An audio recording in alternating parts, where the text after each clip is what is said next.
도훈아, 알잖니? 네 아버지 병원비 때문에 집이 경매에 넘어가서 몇 달만 신세 좀 지면 안 될까? 어머님, 아무리 그래도 저희 집에 오시면 어떡해요? 맞아요. 지금 저희도 상황이 좋지 않아요. 얼마나 계실 건데요?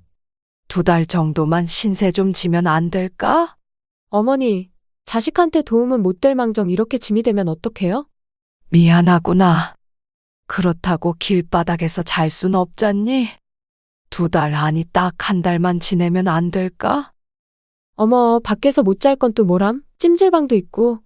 요즘 잘 곳이 얼마나 많은데 이렇게 자식한테까지 민폐를 끼쳐야겠어요? 이번 사연의 주인공은 평생을 가족을 위해 살아온 서말순 씨입니다. 말순 씨는 69세, 34년간 남편과 함께 살며 아들 하나를 키워온 평범한 여인이었습니다. 적어도 1년 전까지는 그랬습니다. 여보, 잠깐만 더 힘내요. 이번 치료만 잘 받으면 좋아질 거예요. 말순 씨는 남편의 창백한 손을 잡으며 그렇게 말했습니다. 하지만 병실 안 의사의 표정은 이미 희망이 없다고 말하고 있었죠. 말순 씨의 남편 강대성 씨는 약 2년 전 갑작스럽게 발견된 사기 췌장암으로 투병 중이었습니다. 발견 당시 이미 간으로 전이가 시작된 상태였죠. 유감스럽게도 더 이상의 치료 방법이 없습니다. 이제는 편안하게 해드리는 것만이. 말순 씨는 그 말이 끝나기도 전에 고개를 저었습니다. 아니, 절대 포기할 수 없었습니다. 그래서 말순 씨는 모든 것을 걸었습니다.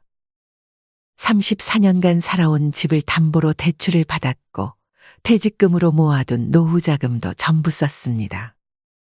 서울의 유명한 대학병원부터 민간요법까지 남편을 살릴 수 있다는 정보라면 무엇이든 찾아 헤맸죠. 물론 아들 도훈 씨에게도 남편의 병을 알렸습니다. 하지만 아들의 반응은 생각보다 냉담했습니다. 암이요? 많이 심각한가요? 아들은 전화 너머로 그렇게 물었을 뿐 바쁘다는 핑계로 병원에는 거의 오지 않았습니다. 한 달에 한 번 정도 얼굴을 비추는 것이 전부였죠. 한 번은 병원비를 물어보더니 300만 원을 송금해 주었습니다. 아내 소진 씨의 눈치가 보인다며 더는 어렵다고 했습니다. 이것도 집사람 몰래 보내는 거예요. 말순 씨는 아들의 마음도 이해했습니다. 모든 부부가 그렇듯 사정이 있겠지요. 그저 고맙다고만 했습니다. 하지만 세상 이치는 냉정했습니다. 1년간의 긴 투병 끝에 결국 대성 씨는 말순 씨의 품에서 마지막 숨을 거두었습니다. 여보, 저 두고 어딜 가요? 약속했잖아요. 검은 머리 팥불이 될 때까지 함께 하자고. 대성 씨의 장례식은 조촐하게 치러졌습니다. 친척들, 대성 씨의 동창들, 몇몇 동네 이웃들까지 조문객들이 오갔지만 정작 말순 씨 옆자리는 비어 있었습니다. 아들은 수시로 휴대폰을 보며 자리를 비웠고 며느리는 시계만 들여다보며 하품을 했습니다. 며느리의 표정에는 언제 끝나나 하는 짜증이 역력했죠. 어머님, 저희 회사에서 급한 연락이 와서요. 오늘은 좀 일찍 가봐야 할 것 같아요. 첫날 밤 며느리의 말에 아들도 덩달아 일어섰습니다. 정말 미안해요. 엄마. 내일 아침 일찍 다시 올게요. 너무 피곤해 보이시니까 엄마도 좀 쉬세요. 그렇게 말순 씨는 장례식장에 홀로 남겨졌습니다. 남편과의 마지막 밤을 차가운 장례식장 구석에서 보내야 했죠. 여보, 내가 많이 부족했지요? 그래도 당신 덕에 행복했어요. 장례를 마치고 집으로 돌아온 말순 씨. 하지만 그 집은 이미 말순 씨의 것이 아니었습니다. 치료비로 대출받은 돈을 갚지 못해 경매에 넘어간 상태였으니까요. 담당 공무원이 찾아와 짐을 정리할 시간을 주겠다고 했습니다. 일주일 후에는 새 주인이 들어오십니다. 그 전에 짐을 정리하셔야 합니다. 말순 씨에게 남은 건 작은 캐리어 하나와 남편의 사진뿐이었습니다. 평생 모은 것들을 하나둘 정리하면서 말순 씨는 눈물이 마를 날이 없었습니다. 이제 갈 곳이 없었습니다. 찜질방에서 몇 밤을 보낼까도 생각했지만 한겨울에 노숙을 하자니 막막했습니다. 이제 어디로 가야 하지? 서울의 차가운 바람이 말순 씨의 뺨을 때렸습니다. 딱 한 곳, 말순 씨가 의지할 수 있는 곳이 있었습니다. 바로 아들의 집이었죠. 말순 씨는 미안한 마음으로 아들의 아파트 초인종을 눌렀습니다. 인터폰 화면에 말순 씨의 얼굴이 비치자 아들이 놀란 표정으로 나타났습니다. 몇 초간 망설이는 모습이 역력했죠. 엄마? 지금 뭐 하시는 거예요? 말순 씨는 고개를 끄덕였습니다. 아들의 얼굴에서 당혹감이 스쳐 지나갔습니다. 그리고는 아마도 뒤에서 속삭이는 소리가 들렸습니다. 아들은 며느리와 무슨 대화를 나누는 듯 했습니다. 잠시만요, 엄마. 인터폰이 꺼지고 5분 정도 지났을까요? 말순 씨는 추운 복도에 홀로 서서 기다렸습니다. 문이 열리고 아들이 나왔습니다. 뒤로는 다소 굳은 표정의 며느리가 보였습니다.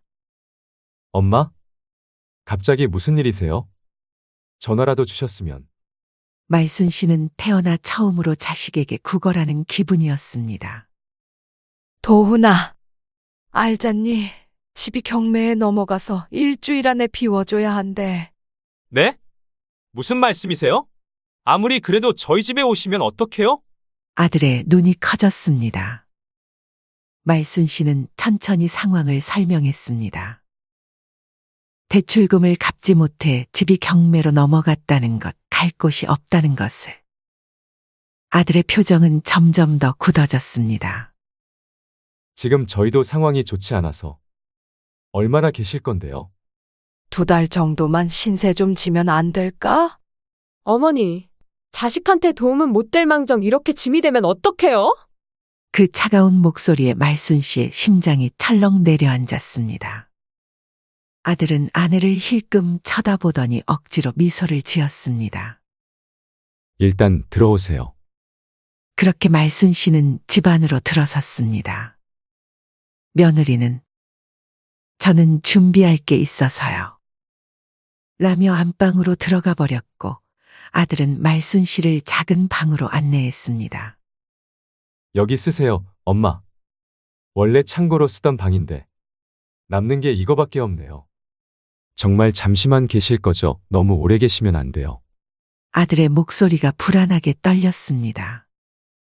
그리고 엄마, 아시겠지만 저희 집에 있는 동안에는 소진이가 좀 예민해서 소진이 방식대로 있으셔야 할 것 같아요. 아들의 말은 점점 작아졌습니다. 눈치를 보는 모습이 역력했죠. 말순 씨는 고개만 끄덕였습니다. 자식에게 얹혀 사는 신세가 되다니 이렇게 될 줄 몰랐습니다. 아들이 나가자마자 이웃방에서 속삭이는 소리가 들렸습니다. 도대체 어떻게 된 거야? 왜 갑자기 어머님이? 나도 몰라. 집이 경매됐대. 어떻게 좀 있으면 선인애도 놀러 온다고 했는데. 짜증나게. 어쨌든 오래 계실 건 아니라는 거지? 얼른 다른 곳 알아보게 해. 하루도 같이 있기 싫다고. 말순 씨는 가슴이 조여들었습니다. 이런 대화를 엿듣게 될 줄은 몰랐습니다. 그날 밤 말순 씨는 이불을 덮고 소리 없이 울었습니다. 대성 씨가 살아있을 땐 한 번도 상상하지 못했던 현실이었습니다. 집도 돈도 의지할 남편도 없이 캄캄한 천장을 바라보며 말순 씨는 미래를 생각했습니다. 평생 남편을 위해, 아들을 위해 살아왔는데 정작 자신의 노후는 이렇게 막막할 줄 몰랐습니다. 더 이상의 눈물은 나오지 않았습니다. 눈물조차 말라버린 듯한 공허함만 남았죠. 이제 말순 씨의 새로운 삶이 시작되었습니다. 아들의 집에서 눈치 보며 살아가야 하는 삶이. 말순 씨의 새로운 일상은 생각보다 더 고통스러웠습니다. 아들의 집에 들어온 첫날부터 그녀는 손님이 아닌 짐이었습니다. 어머님, 하실 거 없으시면 누워만 계시지 마시고 청소 좀 부탁해요. 그리고 세탁기는 이렇게 돌리시면 돼요. 첫날 밤 아들과 며느리는 늦게까지 TV를 보며 웃고 떠들 동안 자식들의 밀린 빨래를 대신해줬죠. 그렇게 일주일이 지났습니다. 말순 씨는 어느새 집안일을 도맡아 하게 되었습니다. 어머니, 저희 집에 계실 거면 눈치껏 밥값은 해주세요. 저희도 힘든 거 아시잖아요. 청소, 빨래, 설거지. 그녀가 할 수 있는 일은 모두 했습니다. 어머님, 이 옷은 드라이클리닝 맡겨야 하는데 세탁기에 넣으셨네요? 아, 망가졌잖아요. 눈치가 없으면 제가 하라는 대로 하세요. 제발. 며느리의 불평이 늘어갔습니다. 말순 씨는 매번 사과했습니다. 점점 자신의 존재가 도움이 아닌 방해가 되는 기분이었죠. 속으로는 서운한 마음이 가득이었지만 아들 집에 신세 지고 있다는 사실 때문에 점점 위축되어 갔습니다. 아들은 그런 상황을 보고도 그저 눈치만 볼 뿐이었습니다. 열흘쯤 지났을까요? 말순 씨의 핸드폰이 울렸습니다. 모르는 번호였지만 받아보니 보험회사였습니다. 서말순 고객님 맞으십니까? 고객님 배우자 강대성님 명의로 된 생명보험금 지급 관련해서 연락드렸습니다. 말순 씨는 깜짝 놀랐습니다. 남편이 보험에 가입했다는 사실조차 몰랐던 것입니다. 예? 보험금이요? 얼마나 되나요? 3억 원입니다. 서류 확인 결과 모두 정상적으로 처리되어 다음 주쯤 고객님 계좌로 입금될 예정입니다. 전화를 끄는 말순 씨는 한동안 멍하니 앉아 있었습니다. 3억이라니. 믿기지 않았습니다. 남편이 오래전 드러났던 생명보험금이었죠. 그 돈이면 전세라도 구할 수 있을 터였습니다. 더 이상 아들 눈치 보며 살지 않아도 되는 거죠. 말순 씨는 그날부터 조용히 집을 나갈 준비를 시작했습니다. 부동산 앱을 깔아 근처 월세방을 알아보기도 했습니다. 하지만 세상 일은 뜻대로 되지 않았습니다. 말순 씨가 스마트폰을 보고 있는 모습을 며느리가 본 것이죠. 어머님, 뭐 보고 계세요? 팔자 한번 좋으시네요. 말순 씨는 깜짝 놀라 핸드폰 화면을 껐습니다. 하지만 이미 늦었습니다. 아, 그냥 집 좀 알아보고 있었어. 며느리의 눈이 반짝였습니다. 그리고 조심스럽게 물었습니다. 어머, 나가시려고요? 그래, 언제까지 너네 집에 눌러 앉을 순 없잖니? 잘 됐네요. 근데 막상 어머님 나가시면 서운할 것 같아요. 이제 청소는 누가 해요? 어머님, 그런데 무슨 돈으로 집을 구하신다는 거예요? 처음으로 며느리의 목소리에 공손함이 묻어났습니다. 말순 씨는 잠시 망설였지만 이내 대답했습니다. 아버지 앞으로 들어놓은 보험이었단다. 며느리는 더 이상 아무 말도 하지 않았습니다. 하지만 그날 저녁 아들 부부의 태도가 완전히 달라졌습니다. 갑자기 정성스럽게 저녁을 차려 말순 씨를 불렀습니다. 어머님, 제가 어머님 좋아하시는 갈비찜 해봤어요. 많이 드세요. 오랜만에 실력 발휘했네요. 며느리의 얼굴에는 처음 보는 친절한 미소가 번졌습니다. 말순 씨는 갑작스러운 변화에 당황했지만 그저 고맙다고만 했습니다. 식사가 끝나갈 무렵 아들이 조심스럽게 입을 열었습니다. 엄마, 보험금 얘기 들었어요. 3억이면 상당한 거금인데. 말순 씨는 아들의 말이 끝나기도 전에 알아차렸습니다. 이들의 갑작스러운 친절이 무엇을 의미하는지. 저희도 나눠주실 거죠? 반씩 나누는 게 어때요? 애들아, 너네 결혼할 때 집도 해줬는데 더 뭘 바란다는 거니? 그리고 엄마 지금 갈 데 없는 거 알잖니? 이거 전세금이니 괜한 생각 말거라. 나도 일단 집부터 구해야지. 아버지 돈인데 왜 엄마 혼자 쓰세요? 저희도 아버지 자식인데. 말순 씨는 숟가락을 내려놓았습니다. 이 돈은 내 아버지가 나를 위해 남긴 거야. 내가 알아서 쓸 거다. 식탁 위로 무거운 침묵이 내려앉았습니다.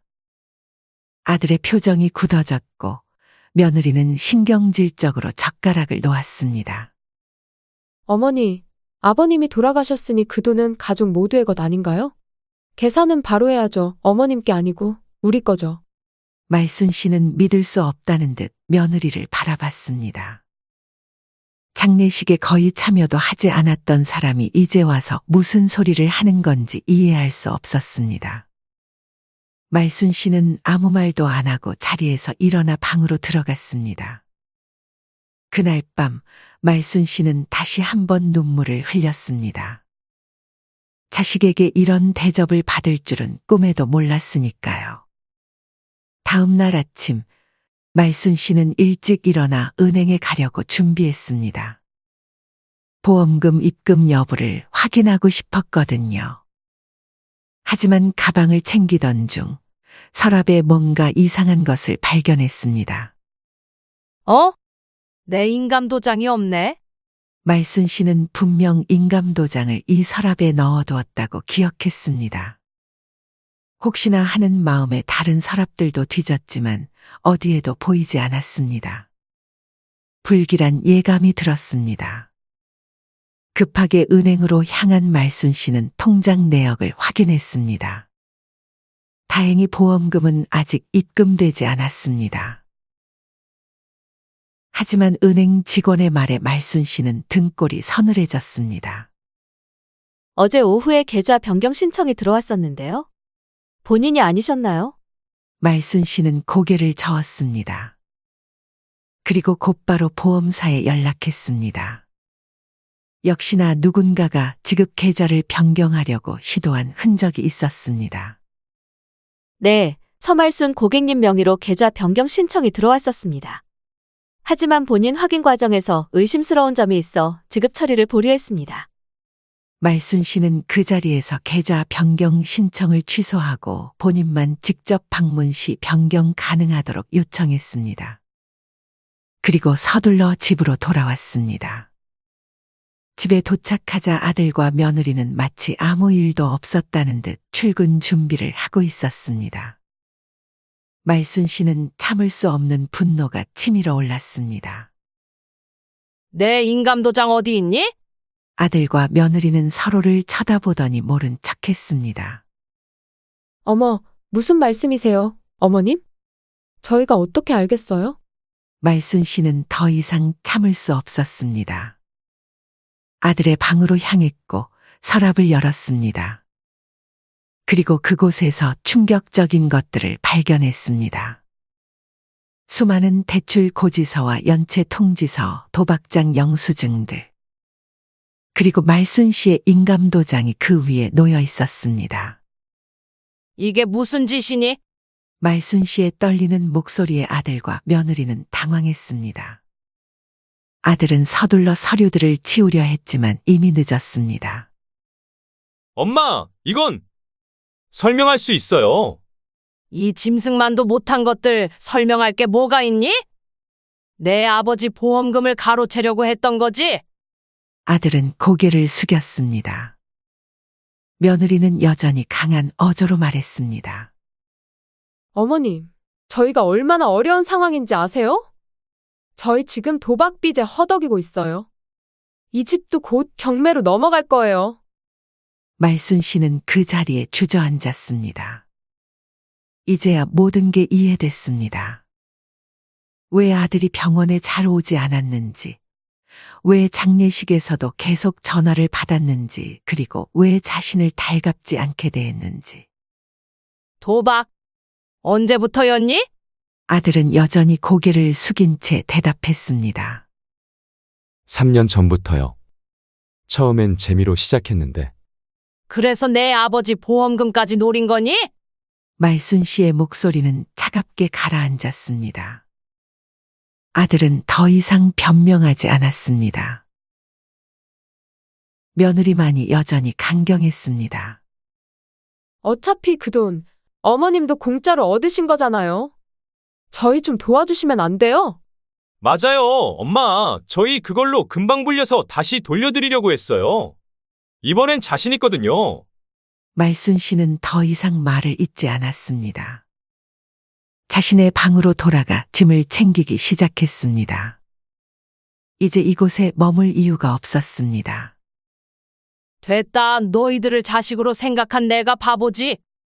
아버지 생명보험금으로 도박을 하려고 해? 너네가 그러고도 사람이냐? 그것도 모자라 지 엄마가 어려워서 몇 달 신세 좀 지는 것도 아니 곱게 봐서 식모처럼 부려먹기나 하고 말이야. 너네가 방금 한 짓 전부 후회하게 될 거다. 그렇게 말순 씨는 아들의 집을 나왔습니다. 가슴 속에는 깊은 상처가 그리고 손에는 작은 캐리어가 들려 있었습니다. 하지만 이제 적어도 그녀에게는 새로운 시작을 위한 자금이 있었습니다. 그날 밤 말순 씨는 모텔 방에 짐을 풀었습니다. 작은 캐리어 하나와 남편의 사진이 전부였죠. 하지만 마음은 이상하게 가벼웠습니다. 아들의 집에서 나온 순간부터 어깨에 얹혀있던 무거운 짐이 내려간 것 같았습니다. 이제 어떻게 해야 하지? 말순 씨는 멍하니 창밖을 바라보았습니다. 밤거리는 낯설고 차가웠지만 오히려 아들의 집보다 편안하게 느껴졌습니다. 그러다 문득 탁상 위에 놓인 전화기가 눈에 들어왔습니다. 그리고 순간적으로 결심이 섰습니다. 다음 날 아침, 말순 씨는 경찰서 앞에 서 있었습니다. 한참을 망설이다가 결국 발걸음을 내디뎠습니다. 저 사기 미수로 신고하고 싶은데요. 담당 경찰관은 말순 씨의 이야기를 경청했습니다. 남편의 보험금, 도난당한 인감도장, 계좌 변경 시도까지. 말순 씨는 떨리는 목소리로 모든 것을 설명했습니다. 그런데 신고 대상이 제 아들과 며느리입니다. 경찰관의 눈이 커졌습니다. 잠시 침묵이 흘렀지만 곧 절차대로 조사가 시작되었습니다. 말순 씨는 신고서에 서명하며 자신이 과연 올바른 선택을 한 것인지 수없이 되물었습니다. 하지만 이미 돌이킬 수는 없었습니다. 이틀 후 아들과 며느리는 경찰 소환을 받았습니다. 말순 씨도 함께 출석하여 진술을 보완해달라는 연락을 받았죠. 경찰서 복도에서 마주친 아들의 얼굴은 말순 씨가 기억하던 그 얼굴이 아니었습니다. 핏기 하나 없이 창백했고 눈빛은 분노와 원망으로 가득했습니다. 어머니, 정말 이러실 거예요? 자식을 경찰에 신고하시다니. 말순 씨는 그저 고개를 숙였습니다. 가슴이 찢어질 듯 아팠지만 이미 돌아갈 수 없는 강을 건넌 후였습니다. 경찰 조사는 생각보다 빠르게 진행되었습니다. 아들의 집에서 발견된 서류들, 도박장 영수증, 대출 고지서, 그리고 인감도장까지. 모든 증거가 명백했습니다. 도훈 씨, 소진 씨. 지난 3년간 도박으로 얼마나 탕진하셨습니까? 경찰관의 질문에 아들은 한참을 침묵했습니다. 결국 며느리가 먼저 입을 열었습니다. 7천만 원 정도요. 하지만 대부분은 남편이 꼬드겨서. 거짓말 마. 내가 더 많이 잃었잖아. 아들이 갑자기 소리를 질렀습니다. 그제야 말순 씨는 아들의 눈이 충혈되어 있다는 것, 손이 떨리고 있다는 것을 알아차렸습니다. 조사 결과는 충격적이었습니다. 아들 부부는 지난 3년간 무려 1억 2천만 원에 달하는 빚을 졌습니다. 대출은 이미 한도를 초과했고 신용등급은 최하위였으며 이제 사채업자들에게까지 쫓기고 있었습니다. 남편의 보험금은 그들에게 마지막 탈출구였던 것입니다. 어머니, 저희도 잘못했지만 사실 아버님 병원비 때문에 처음 도박을 시작한 거예요. 며느리의 말에 말순 씨는 고개를 들었습니다. 도대체 무슨 소리를 하는 건지 이해할 수 없었습니다. 아버님 수술비 300만 원 기억나세요? 그때 저희가 보탠 거잖아요. 그 돈을 구하려고 도훈 씨랑 처음 도박장에 간 거예요. 아들 부부는 말도 안 되는 거짓말로 변명을 늘어놓고 있었죠. 너네가 처음 도박을 시작하게 된 건 네 아버지가 암 판정 받기 전 아니니? 어디서 되도 않는 거짓말을 쳐? 조사가 끝나갈 무렵 아들이 갑자기 말순 씨에게 달려들었습니다. 엄마, 왜 이러세요? 그냥 우리 좀 도와주시면 안 되는데. 그 돈이면 모든 빚을 갚고도 남을 텐데. 우리가 잘못했다고 빌게요. 제발요. 경찰들이 아들을 말렸지만 그는 계속해서 소리쳤습니다. 엄마가 조금만 참았으면 그 돈 따서 갚을 수 있었어요. 이게 다 엄마 때문이에요. 말순 씨는 마지막 힘을 다해 일어났습니다. 그리고 아들을 향해 돌아섰습니다. 흐르는 눈물을 참으며 말순 씨는 차분하게 말했습니다. 도훈아, 엄마는 내 인생을 책임질 수 없어. 내 선택, 내 잘못은 내가 책임져야 해. 그 말을 끝으로 말순 씨는 말없이 등을 돌렸습니다. 아들의 외침이 뒤에서 들려왔지만 말순 씨는 돌아보지 않았습니다. 이제는 정말 끝이었습니다. 경찰서를 나온 말순 씨는 바로 휴대폰 대리점으로 향했습니다. 새 전화번호를 만들고 모든 연락처를 정리했습니다. 아들의 번호는 지웠습니다. 통장도 새로 만들었습니다. 그리고 모텔로 돌아와 인터넷으로 전국의 부동산 매물을 검색하기 시작했습니다. 말순 씨는 오랜만에 자신의 진짜 마음을 들었습니다. 바다가 보이는 곳에서 새로운 시작을 하고 싶었습니다. 일주일 후 말순 씨는 강릉행 기차표를 끊었습니다. 2번의 부동산 방문 끝에 바닷가 근처의 작은 상가주택을 계약했습니다. 1층은 작은 카페로 2층은 주거 공간으로 쓸 생각이었습니다. 봄이 시작될 무렵 바다 커피는 문을 열었습니다.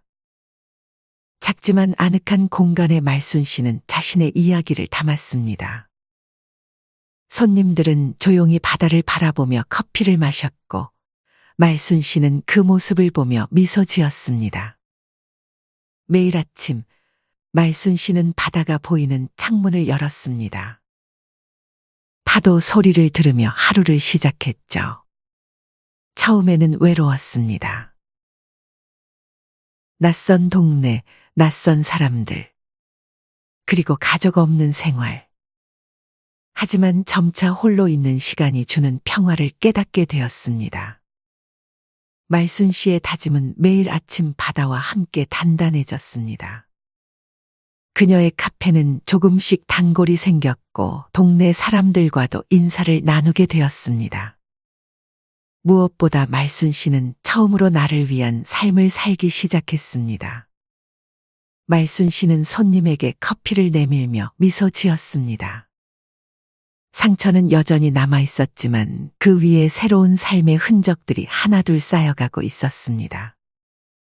그렇게 말순 씨의 독립은 시작되었습니다. 강릉의 바닷가에서 69세의 늦은 나이에 그녀는 드디어 자신만의 인생을 살아가기 시작했습니다. 강릉에서의 생활이 6개월째 접어들던 어느 가을날이었습니다. 말순 씨는 카페 유리창을 닫고 있었습니다. 바다가 보이는 창문은 늘 깨끗이 닦아두는 것이 그녀의 습관이었죠. 그때였습니다. 멀리서 비쩍 마른 2사람이 터덜터덜 다가오는 게 보였습니다. 처음에는 그저 지나가는 행인으로 생각했습니다. 하지만 카페 앞에 멈춰 서는 모습을 보고 말순 씨는 얼어붙었습니다. 남자는 수염이 덥수룩하게 자랐지만 그 눈빛만은 잊을 수 없었습니다.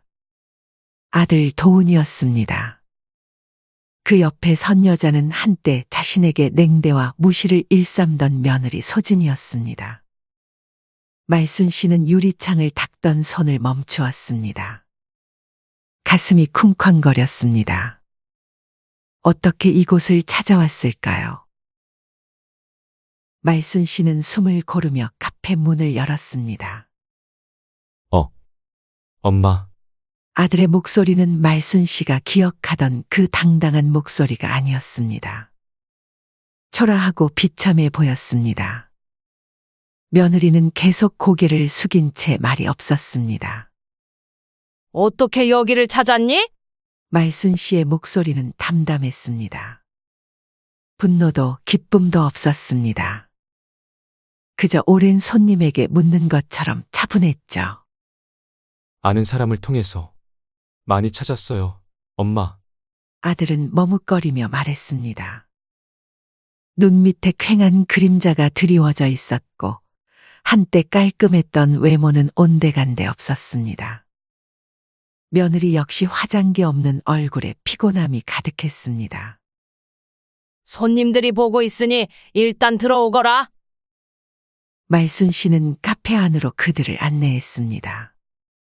하지만 일반 손님들이 앉는 자리가 아닌 주방 뒤편의 작은 사무실로 데려갔습니다. 그래, 무슨 일인데 여기까지 왔어? 낯짝도 두껍구나. 말순 씨가 물었지만 사실 이미 알고 있었습니다. 저 모습으로 찾아온 이유는 뻔했으니까요. 어머니, 저희가 정말 죄송합니다. 제발 한 번만 도와주세요.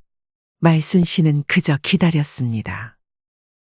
그들이 계속 말하도록 엄마, 우리 정말 큰일 났어요. 아들의 목소리가 떨렸습니다.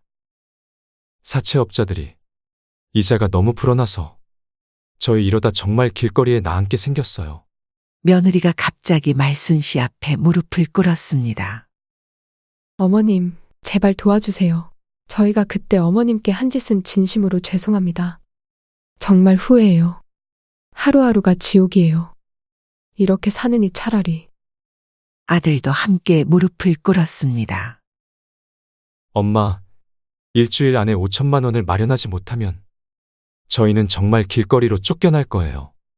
농담 아니에요. 도훈아, 내가 갈 곳 없어 내 집 문을 두드렸을 때가 기억나니? 말순 씨의 목소리는 조용했지만 단호했습니다. 아들은 고개를 숙였습니다. 그때 너희 둘은 나를 어떻게 대했지? 며칠만 계시는 거죠? 라는 말이 인사였던 것 같은데? 며느리의 얼굴이 창백해졌습니다. 엄마, 제발요. 저 죽게 내버려 두실 거예요? 지금은 그런 얘기할 때가 아니에요. 살려주세요, 제발. 아들은 거의 울부짖듯 말했습니다. 손은 떨리고 있었고 이마에는 땀이 흘렀습니다.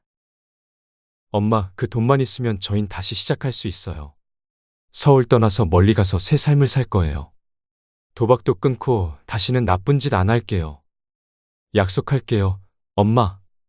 내 인감도장을 훔쳤을 때 혹시 엄마가 나중에 어떻게 될까라는 생각은 했니? 엄마! 아들이 미친 듯이 말순 씨의 손을 붙잡았습니다. 어떻게 부모가 자식한테 이렇게 냉정하게 말할 수가 있어요? 내 아버지 장례식에서 내가 전화만 받느라 정신이 없을 때 내 마음이 어땠을지 생각이나 해봤니? 말순 씨의 눈에서 눈물이 맺혔지만 목소리는 흔들리지 않았습니다. 34년을 함께 산 사람을 잃고 나는 완전히 무너졌어. 그때 내 곁에 있어줄 사람은 너밖에 없었어. 하지만 넌 어땠지? 아들은 이제 완전히 울부짖고 있었습니다. 며느리도 흐느끼기 시작했습니다. 어머님, 저희가 정말 개만도 못했어요. 인정해요. 하지만 살려주세요. 저희에겐 어머님밖에 없어요. 어머님이 안 도와주시면 저희는 정말 끝이에요. 말순 씨는 천천히 일어섰습니다. 그리고 사무실 문을 향해 걸었습니다. 나가라. 아들이 말순 씨의 발에 매달렸습니다. 제발. 엄마가 우리 유일한 희망이에요. 다시는 엄마 앞에 안 나타날게요. 그냥 이번 한 번만 살려주세요. 내가 내 집에서 쫓겨났을 때처럼 이제 너희도 나가. 우린 이제 남이야. 이제 가. 다시는 찾아오지 마. 엄마, 제발. 우리 어디 가면 돼요. 어디로 가야 돼요. 잘 곳도 없어요. 아들은 말순 씨의 옷자락을 붙잡았습니다. 며느리는 바닥에 엎드려 울고 있었습니다. 용서는 했어. 하지만 도와줄 수는 없어. 이제 너희 길을 가. 말순 씨는 카페 출입구까지 그들을 안내했습니다. 손님들의 시선이 쏠렸지만 말순 씨는 당당했습니다. 내가 나를 내쫓았을 때처럼 나도 너를 내쫓는다. 우리는 이제 남이다. 문이 닫히는 소리와 함께 그들의 인연도 완전히 끝났습니다. 밖에서 아들의 절규가 들렸지만 말순 씨는 돌아보지 않았습니다. 마음은 아팠지만 동시에 묘한 해방감이 느껴졌습니다. 이후 여러 소문이 돌았습니다. 아들 부부는 이혼하고 노숙자가 되어 근처 공원에서 지내다가 어느 날 모습을 감췄다는 소문, 소진은 빚쟁이에게 쫓겨 고향으로 돌아갔다는 소문. 하지만 말순 씨는 더 이상 그런 이야기에 귀 기울이지 않았습니다. 겨울이 지나고 다시 봄이 왔습니다. 말순 씨의 카페는 입소문을 타고 꽤 유명해졌습니다. 작은 성공이었지만 말순 씨에게는 큰 의미가 있었습니다. 인생의 황혼기에 홀로 이뤄낸 성취였으니까요. 어느 따뜻한 봄날, 말순 씨는 카페 창가에 앉아 바다를 바라보았습니다. 파도가 밀려오고 또 나가는 모습이 그녀의 인생과 닮았다고 생각했습니다. 밀려오는 슬픔, 그리고 다시 물러가는 아픔. 그 자리에 남는 건 깨끗한 모래사장뿐이었습니다. 이젠 나를 위해 살 거야. 남은 삶은 오직 나만의 것. 말순 씨는 조용히 중얼거렸습니다. 커피잔을 들어 한 모금 마시며 그녀는 미소 지었습니다. 69세의 나이에 시작한 새 인생은 쉽지 않았지만 그 어느 때보다 단단하고 의미 있었습니다. 바다를 바라보는 말순 씨의 눈빛에는 더 이상 슬픔이 없었습니다. 오직 평온함과 자신감만이 빛났습니다. 상처로 얼룩진 과거를 뒤로하고 그녀는 진정한 홀로서기를 시작했습니다.